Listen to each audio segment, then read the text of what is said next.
Good evening, students. Students, today I am going to analyze on the newspaper. Analyze a newspaper. So I am just going to start now. देखिए students और all the friends जो भी देख रहे हैं इसको, आप बहुत कुछ सीखोगे इसमें। मैं आपको इसमें सब्जेक्ट, वर्ब, ग्रामर के सारे पॉइंट्स बताऊंगा। सो शुरू कर लेते हैं। आज हम स्टार्ट कर लेते हैं। हमारा पहला एडिटोरियल है ये, द स्टेट हैज़।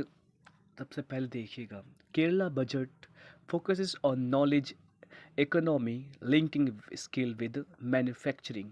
देखिए, मैं आपको बता दूं, जो भी हेडलाइंस होती है, जो भी हेडलाइंस आप अखबार में देखते हो, वो हेडलाइंस हमेशा प्रेजेंट इंडेफिनिट टेंस में आती है। तो किस में आती है? प्रेजेंट इंडेफिनिट टेंस में। जो बड़े अक्षरों में लिखे होती है उस वो सारी हेडलाइंस हमारी प्रेजेंट इंडेफिनिट टेंस में आती है। जैसे कि देखो, जो केरल में जो बजट पेश हुआ है, वो बजट ने फोकस किया है ज़्यादा से ज़्यादा knowledge economic linking skill with manufacturing, यानी कि ज़्यादा से ज़्यादा एजुकेशंस पर ध्यान देने पर बात की गई है। लिंकिंग का मतलब होता है जुड़ना, स्किल माने स्किल मीन्स जो भी आप सीखते हो। अब मैं थोड़ा सा आपको बता दूं, देखिए गाइस, दो शब्द हैं यहाँ पे। हमारा एक होता है टैलेंट और एक शब्द होता है हमारा स्किल। दोनों में बहुत अंतर है। देखिए, टैलेंट जो होता है, टैलेंट बाय बर्थ होता है। टैलेंट जन्म से होता है। टैलेंट कहाँ होता है? टैलेंट जन्म से आता है। और जो स्किल होती है वो लर्निंग की जाती है, हम उसको सीखते हैं। तो ध्यान रखना, स्किल और टैलेंट में क्या अंतर होता है। स्किल जो हम सीखते हैं, जो जैसे जैसे हम आगे बढ़ते जाते हैं वैसे वैसे हमारे अंदर और स्किल बढ़ती जाती है। लेकिन जो टैलेंट होता है वो जन्मजात होता है।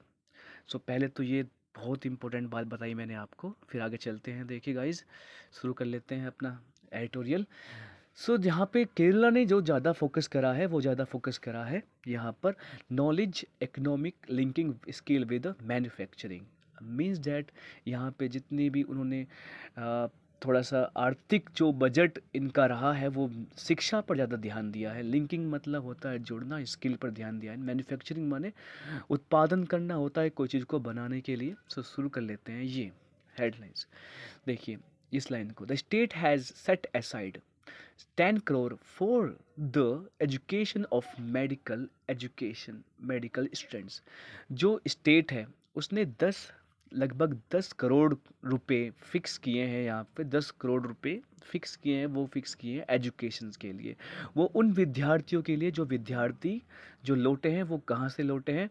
वार टॉन यूक्रेन, जो प्रभावित थे यूक्रेन और रूस के युद्ध के बीच में। अब मैं देखो, आपको एक शब्द देखा है आपने, सेट असाइड। सेट असाइड का मतलब होता है निर्धारित करना। इससे मैं कुछ आपको फ्रेजल वर्ब लिखवाऊंगा। देखिए, इसका मतलब होता है फिक्स करना, निर्धारित करना। अब इससे कुछ शुरू होने वाली कुछ फ्रेजल वर्ब हैं। देखिए, सेट, जैसे हमारा एक शब्द है सेट इन। सेट इन का मतलब होता है स्टार्ट। क्या होता है? स्टार्ट, स्टार्ट होना। सेट इन स्टार्ट होना। सेट असाइड कोई चीज़ को, अगर वैसे से एक सेट असाइड माने निर्धारित करना होता है, निर्धारित किया। सेट असाइड निर्धारित करना क्या होता है? निर्धारित करना। To fix, to fix, okay. और तीसरा देखिए, इससे ही शुरू होने वाला एक फ्रेजल वर्ब है सेटअप। सेटअप, अगर आप कोई चीज़ को, किसी बिजनेस को शुरू करते हो तो वहाँ पे सेटअप शब्द आता है। इसका दूसरा अर्थ है एस्टाब्लिश। एस्टाब्लिश, कोई चीज़ को शुरू करना, एस्टेब्लिश करना। तो देखिए गाइस, आपको 3 शब्द इसमें से मिले, तो इन 3 शब्दों को जरूर ध्यान दीजिएगा, बिकॉज बहुत इंपॉर्टेंट है ये फ्रेजल वर्ब्स, ये शब्द। आगे चलते हैं हम लोग, लेट्स सी। देखिए, यहाँ पे जो स्टेट है उसने 10 करोड़ रुपए यहाँ पे निर्धारित किए हैं मेडिकल स्टूडेंट्स के लिए। एक थोड़ी सी एरर इसे ले लेते हैं गाइस। देखिए, ध्यान रखना ना, कभी भी एक यूनिट शब्द आते हैं, जैसे यूनिट होते हैं, कोई फिक्स मनी होती है, जैसे कि देखिए 10 करोड़, 10 करोड़ रुपीज़। अगर आपने ऐसे देखा हो 10 करोड़ रुपीज़, देखिए ध्यान दीजिएगा आप, मैं आपको बता दूं इससे बहुत एरर आते हैं। ये बोला 10 करोड़ रुपए। अब जो हमारा लास्ट का शब्द होता है वो हमारा काम करता है नाउन का। इससे पहले जो भी शब्द होते हैं वो हमारे होते हैं एडजेक्टिव। वैसे तो ये नाउन है लेकिन काम कर रहा है एडजेक्टिव का। अब आपको पता होगा एस या ईएस किस में लगते हैं, नाउन में लगते हैं, और एडजेक्टिव में एस यस नहीं लगते। इससे बहुत एरर आती है। देखिए, तो यहाँ पे गलती क्या है, इसमें गलती है हमारा, यहाँ पे एस लग रहा है। देखिए मैं आपको दो तीन सेंटेंस दिखाता हूँ इसके तरह, देखिएगा। I have I have two I have two crore crores rupees. I have 2 crore rupees. I have 2 crore rupees. I have 2 crore rupees. अब देखो ध्यान दीजिएगा, उसने कहा मेरे पास 2 करोड़ रुपए हैं। अब देखो 2 करोड़ रुपीस, एक हमारी ये कंपाउंड नाउन बन गई।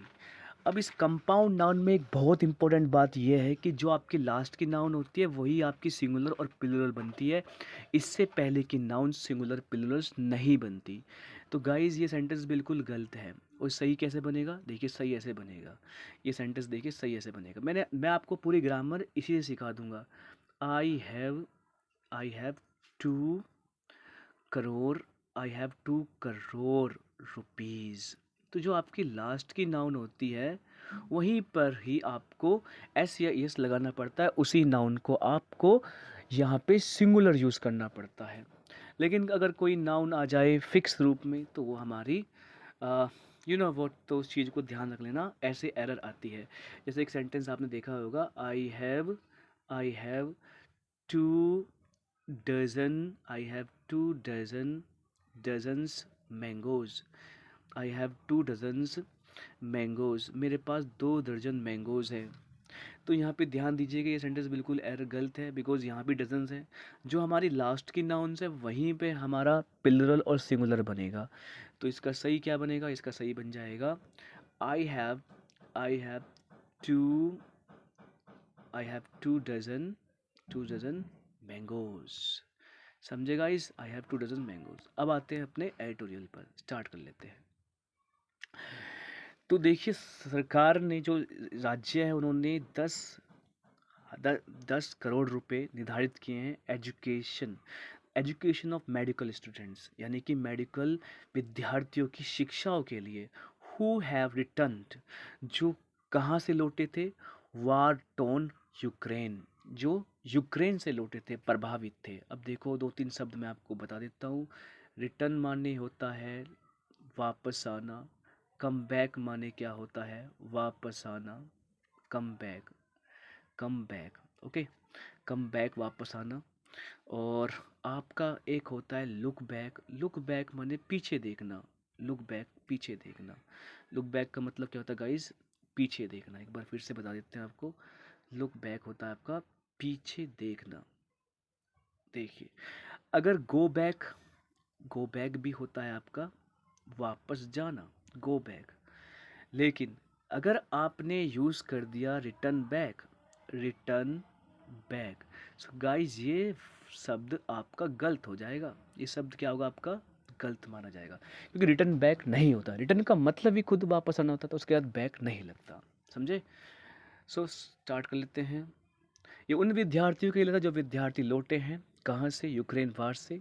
वॉर, यूक्रेन मीन्स यहाँ पे प्रॉपर नाउन है। It would be also convene a global peace conference. ये also it would be also a convene a global peace conference in the wake of Russia Ukraine war।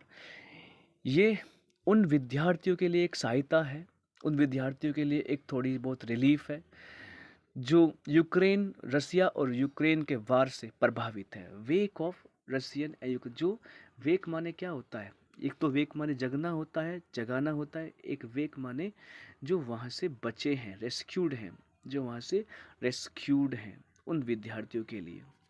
So guys देखिए, आपको कुछ शब्द सीखने को मिले यहाँ से, थोड़ी सी नॉलेजेबल। तो मैं आपको वॉट, आप बहुत कुछ सीख सकते हो यहाँ से। मैं थोड़ा सा आपको एडिटोरियल समझाया, फिर से एक बार बता दूँ। यहाँ पे राज्य ने 10 करोड़ रुपए निर्धारित किए हैं education of medical students, medical विद्यार्थियों की शिक्षाओं के लिए, जो अभी फ़िलहाल में लौटे हैं। कहाँ से लौटे हैं, यूक्रेन से लौटे हैं। It would also convey a global peace conference. एक ये ग्लोबल मीन्स होता है पूरे संसार, एक पूरे संसार से जो प्रभावित हो संसार, जो पूरी दुनिया में आप देख रहे हो जो तहलका मचा हुआ है जो इन दोनों के युद्धों की वजह से, तो उन विद्यार्थियों के लिए छोटी सी एक सहायता है, रिलीफ है, in the wake of Russia Ukraine war. उनसे उस युद्ध से उन्हें वापस लाने के लिए, उन युद्ध से उन्हें वो सब मोमेंट्स, उन सब बातों को भुलाने के लिए, जिससे कि वो अपने अपने देश में रहकर थोड़ी शिक्षा पर ध्यान दे सकें। सो गाइस, आपको समझ में आ गया होगा। Have a nice day, have a good day and take care.